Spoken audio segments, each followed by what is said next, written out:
बीता हुआ साल मीडिया के लिए कई मायनों में बहुत महत्वपूर्ण रहा। 2022 का अंत होते होते तक इसमें एक और महत्वपूर्ण चीज जुड़ गई, वो है एनडीटीवी चैनल का मालिकाना हक। एक तरह से यह बिजनेस डील ही है जिसमें एक व्यक्ति ने अपनी हिस्सेदारी दूसरे व्यक्ति को बेच दी।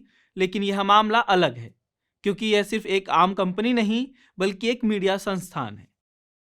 साल 2014 में जब नरेंद्र मोदी प्रधानमंत्री बने, उसके बाद एनडीटीवी की भी एक छवि बन गई। आज के समय में जब अधिकतर चैनल सरकार की तारीफ में लगे हुए हैं और विपक्ष पर अटैक कर रहे हैं, ऐसे समय में एनडीटीवी ने विपक्ष से सवाल पूछने की बजाय सत्ता से सवाल पूछा।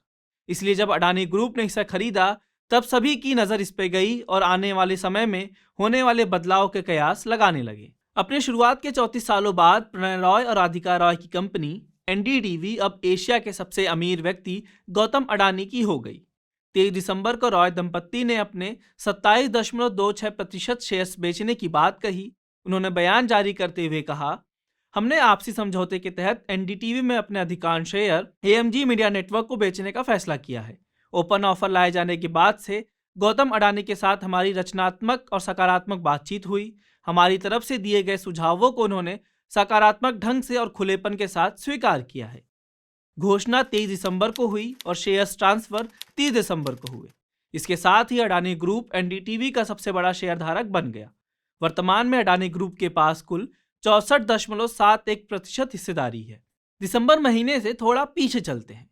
23 अगस्त को अडानी इंटरप्राइजेस और एएमजी मीडिया नेटवर्क ने विश्व प्रधान कमर्शियल प्राइवेट लिमिटेड यानी वीपीसीएल को खरीद लिया। इस कंपनी से राधिका रॉय और प्रणय रॉय होल्डिंग कंपनी यानी आरआरपीआर ने साल 2009 में 403.85 करोड़ का लोन लिया था। लोन की शर्त थी कि कंपनी जब चाहे आरआरपीआर के 99.99% शेयरों का मालिकाना हक ले सकती है। उसी शर्त का उपयोग करते हुए अडानी की कंपनी ने एनडीटीवी में 29.18% हिस्सेदारी ले ली।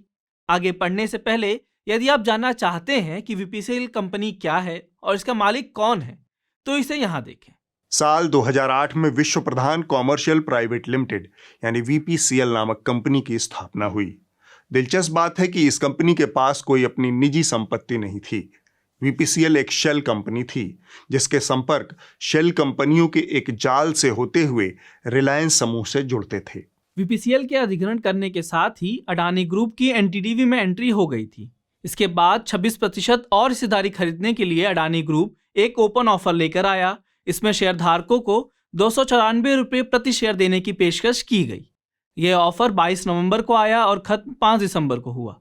वैसे तो अडानी ग्रुप 26% हिस्सेदारी खरीदने के लिए ऑफर लाया था, लेकिन उसे इस ऑफर के जरिए 8.26% हिस्सेदारी ही मिली। इस बीच 30 नवंबर को रवीश कुमार ने इस्तीफा दे दिया। उनके इस्तीफे की खबर आग की तरह फैल गई।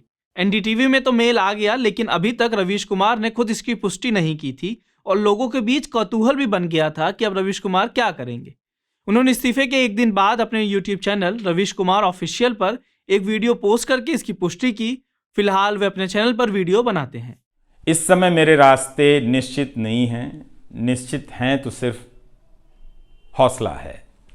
उसका भी क्या भरोसा, कभी आसमान में होता है कभी पाताल में।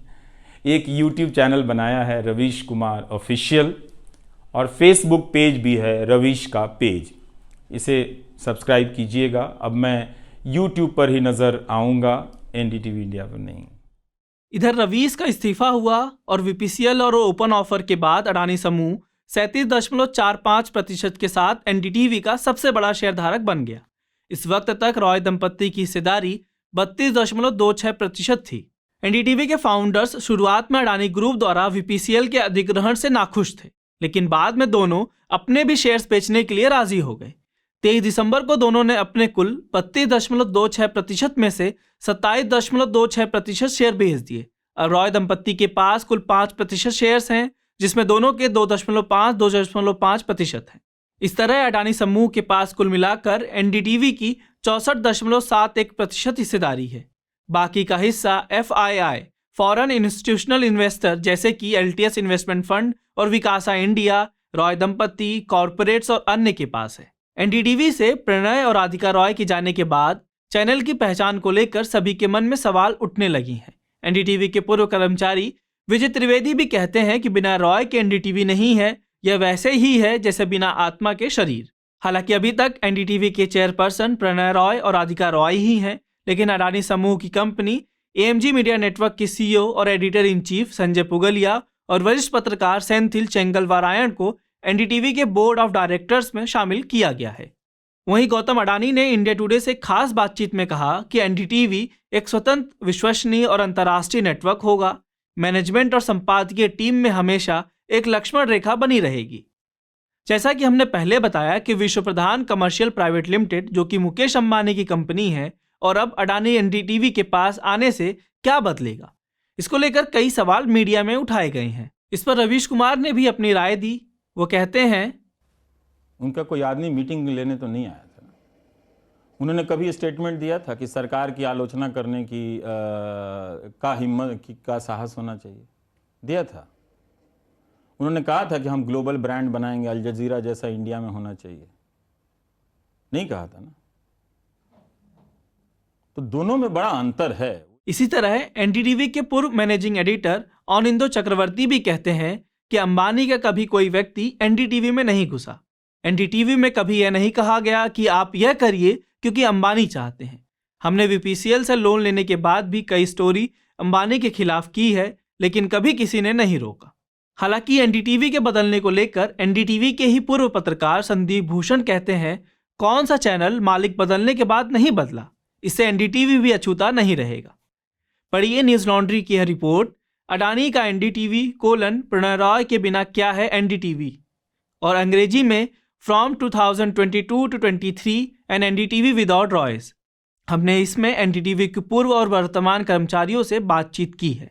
34 सालों के उतार चढ़ाव भरे लंबे सफर के बाद आज प्रणय और राधिका रॉय एनडीटीवी का हिस्सा नहीं है। कई लोग इसे भारत में टीवी न्यूज़ के पतन की तरह देख रहे हैं। मीडिया से जुड़े हलकों में यह भी कयास लगाए जा रहे हैं, ये सत्ता के प्रतिरोध का अंत है या नए युग की शुरुआत। न्यूज लॉन्ड्री एक 100% विज्ञापन मुक्त मीडिया प्लेटफॉर्म है, जिसका मतलब है हम किसी भी सरकार या कॉरपोरेट से कोई विज्ञापन नहीं लेते। हमें आपका समर्थन जारी रखें ताकि साल 2023 में हम और मजबूती के साथ आप तक जनहित की खबरें ला सकें। न्यूज लॉन्ड्री को सब्सक्राइब करें और गर्व से कहें, मेरे खर्च पे आज़ाद हैं खबरें।